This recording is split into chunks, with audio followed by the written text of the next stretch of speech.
All right, folks, good morning. As you can see, we have activated the Emergency Operations Center. We understand there is extreme cold weather, and so we've taken every precaution to ensure that we are ready. So we have taken steps already when it comes to certainly ensuring that folks have a warm set place to be if need be, and then we're going to also describe some of the safety precautions that we've put in place already, especially when it comes to the state of our roads. A lot of collaboration, a lot of hard work has already gotten us to this point to ensure that we are ready for what may be needed. The situation for folks that are watching the weather forecast has already changed, and so it is escalated even to what we thought it would be 24 hours ago. So we are prepared. Wanted to again reassure the community of the work that's been done, and then highlight the resources that are available for folks that may need a warm place to be. While we are doing this today, folks should know that there are already 6 resilience hubs available and open throughout the community. As well, we'll be utilizing our community centers, senior centers, and libraries as warming centers. So as you can see, it's a team effort. We've got certainly TxDOT, you can see some of the others, Public Works, our utilities, all of this working to ensure that we get through this extreme weather event as safely as possible. Let me say though, that will require San Antonio, our neighbors, everybody, we've got to be smart. Right? We've got to be smart. So there are some important resources that folks need to be following along with. sa.gov/cold weather. Certainly be monitoring the news. The utilities are also going to be pushing out updates if there are any changes to the state of our infrastructure. And then of course 311 is going to be a resource for folks that need help in any form or fashion. Again, my thanks already to the folks that have done hard work. Some of the roads in our community have already been treated. There's already been precautionary steps taken by our utilities as well to ensure that we are ready. I'm going to turn it over here to City Manager Eric Walsh. You'll hear from our utility, and then you also hear from TxDOT about the specific steps that they are taking. Okay, but first and foremost, the best thing that we can do for our community is to make sure that we're being smart. So let me encourage folks, if you don't need to travel, over the next kind of 48 hours, please minimize that. Not only to be able to ensure that our first responders can respond to issues in the community, but as you'll hear in particular from TxDOT, there's going to be work that is ongoing as they treat these roads, right? So if we can minimize any impact to their operations, which are there designed to keep us safe, we will be in the best situation possible. Okay, so now you hear from City Manager Eric Walsh about some of the coordination and some of the resources available in the city. Thank you, Mayor, and I want to thank everybody for coming out this morning, including our partners. So just to add a little bit more information to some of the details that the Mayor laid out. As of this morning, there are a number of places where individuals can go to be warm. We do have 6 resilience centers that opened up this morning. They'll be open up through noon Monday. They are Copernicus Community Center, Southside Lions Community Center, Miller's Pond, Normoil, Gilbert Garza Community Center, and lastly the Northeast Community Center. All of those resilience centers are available to the general public, and please utilize them if you feel like you're in a position where you need that additional help. They're there to be able to provide that assistance for you. And again, those facilities opened up this morning and will be open up through noon on Monday. If you need transportation to any of those locations, you can call 311, and 311 will coordinate free of charge transportation with VIA for you. The second area for folks that need to be brought in from the weather for our unhoused and vulnerable population, we have 2 centers that opened up this morning that are City, Bodie, and Tobin Community Centers. There are additional partners that we're working with, Corazon Ministries, KABB, the Catholic Worker House, and I'm going to have to put on my glasses, sorry, New Direction Church.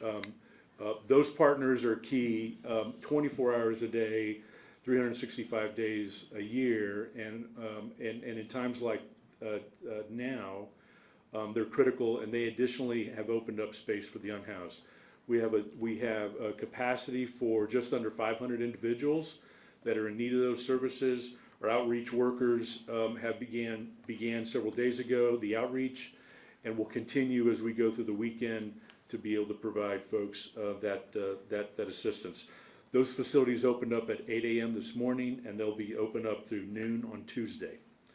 And then lastly, I want to reiterate VIA, and John Gary, thank you for being here this morning. VIA will be providing fare-free bus during the period. They're also providing, I want to reemphasize that if you need transportation to one of the resilience centers, call 311 and we'll coordinate with VIA to get you there through the TransLink free of charge. There are a number of department heads up here that are available, but I wanted to point out a couple of things. Jesus signs with the airport. Please, if you are scheduled to have a flight out of San Antonio, check with your airlines. There are a number of airlines that have already canceled flights out of San Antonio. That will likely continue over the weekend, so please make sure that you pay attention to any notifications made by the airlines. The airlines will ultimately make that call around cancellations. The San Antonio Police Department and San Antonio Fire Department are fully staffed and prepared, and will be coordinating with TxDOT. As TxDOT, you'll hear from Charles here in a second, will be continuing to monitor the freeway system and the overpasses. And we're closely coordinating with them so that if we have any sort of ice in those areas, then that part of the highway obviously will be closed, and we are on standby. So with that high level, I'm going to turn it over to Rudy Garza to kind of give you an update from a CPS perspective, and then we'll hear from Charles Benavides with TxDOT. Rudy? Thank you, Eric, and thank you for your leadership, Mayor. I know there's always a lot of anxiety from going back to Winter Storm Uri on when events like this happen. Let me just reiterate to our community, CPS Energy is prepared. We've been working all week to make sure we understand what the forecast looks like. Tonight, 6 o'clock till tomorrow, 9 a.m.-ish, is kind of the period where we're paying attention to the potential for ice accumulation. But our power plants are running. There's plenty of power in the ERCOT market, so plenty of generation to keep the lights on. If you have an outage, the likelihood is it will be a localized outage due to wind or something that caused it. Please don't assume it's a broader issue. If there's an issue on the ERCOT system, we will be clear in our communication about that, but we are not expecting anything other than a little bit of cold, and we're prepared to do our jobs. Our linemen coming over here, our linemen are out in the street right now, reacting to the things that are happening in our system. If you have any issues, if you have any issues with CPS Energy that you need to call in on, I would encourage you 210-353-2222. Our energy advisors will be taking calls throughout the weekend. I would also encourage anyone who's a gas customer. Generally, most people aren't paying attention to their gas service, but in periods like this, gas usage goes up, and you might smell gas in and around your home. If you smell gas either inside your home or outside your home, please call our number again, 210-353-2222, and we will send a gas troubleman out to check you out and make sure you're safe. So we appreciate all our customers' support during times like this. We're ready to do our jobs over the next few days, and if our linemen and our crews are in your neighborhood, please let them do their jobs, and we'll get you back on if you're having a problem. So thank you, and we'll get through the next 3 days well. So I'm expecting good performance out of CPS Energy over the next few days. Thank you. Charles? Thank you, Eric. Thank you, Mayor, and for your leadership. So good morning, and thank you, everyone, for being here. As we continue into the weekend with the potential for winter weather and icy conditions, TxDOT is prepared and actively responding. We prepare for this every year, so we review staff, we check equipment, we ensure that we have all the materials needed to keep our roadways as safe as possible. So right now, more than 300 crew members in the San Antonio district are working around the clock to pre-treat roads and monitor conditions. Their work is essential to keeping critical routes open and passable for emergency responders and essential workers who must be out during this severe weather. Pre-treatment operations began on Thursday and will continue throughout the weekend. At the start of this event, we had almost 800,000 gallons of brine on hand, and we will continue to produce more as needed. We work closely with other state agencies to track the forecast. When winter precipitation is expected, we apply brine. It's a saltwater mixture that helps prevent ice from bonding to the roadway, and brine can be applied days in advance or during the event, and our teams adjust their schedules if heavy rain could reduce its effectiveness. So our top priority is safety. We strongly encourage everyone to stay home and off the roads during severe weather. Conditions can change quickly, and even a small amount of ice can make roads extremely hazardous. So if travel is necessary, please drive slowly and use extra caution. If travel is unavoidable, please check drivetexas.org before you leave. The site provides real-time statewide road conditions to help you plan your route and avoid getting stranded. And if you do encounter long delays, be prepared with fuel, food, water, and blankets for emergencies, and always call 911. TxDOT will continue to work throughout the weekend to respond to conditions as they develop. We appreciate the public's patience and cooperation as we work to keep everyone safe. Thank you.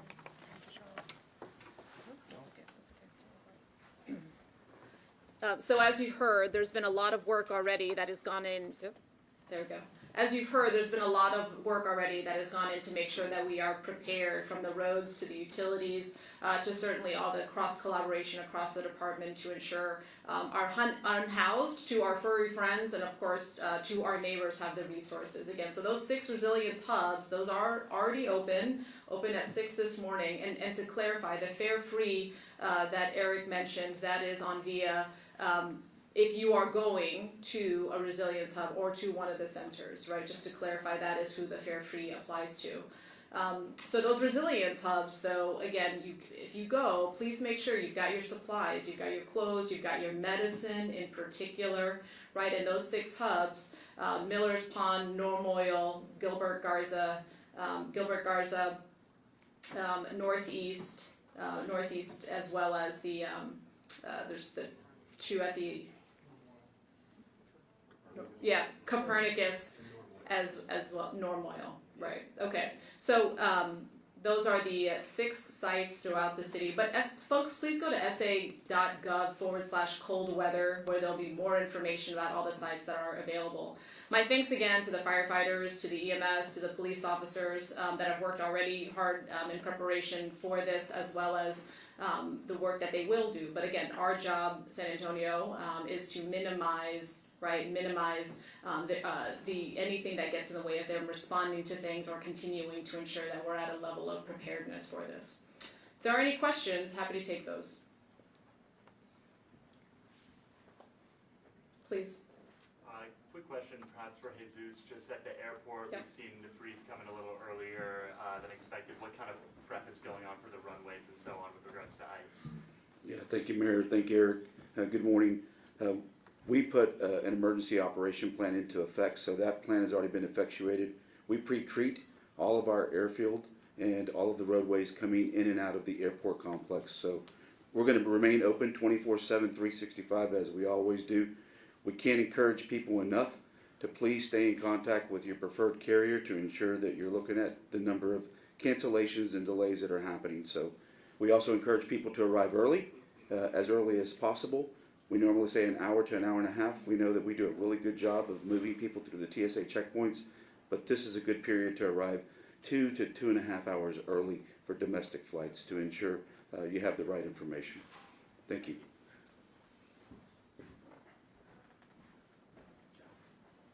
Sir. For the fire chief. Yep. What can people do to stay safe at home, space heaters and the such? Obviously, you have to use great care whenever you're using those kind of appliances. Should you have a power outage, I suggest that you not use stoves or wood-burning heaters inside, especially generators. We see that from time to time, so be very careful in that use. We've also had 2 fires related to space heaters. So use care and keep those approximately 3 feet away from anything flammable. Yeah. This is for Chief McManus. Are you able to say how many officers or units are right now making sure still gonna say safe during cold weather? No, not exactly. We don't give those numbers out for security reasons, but we have every area that is liable to freeze over.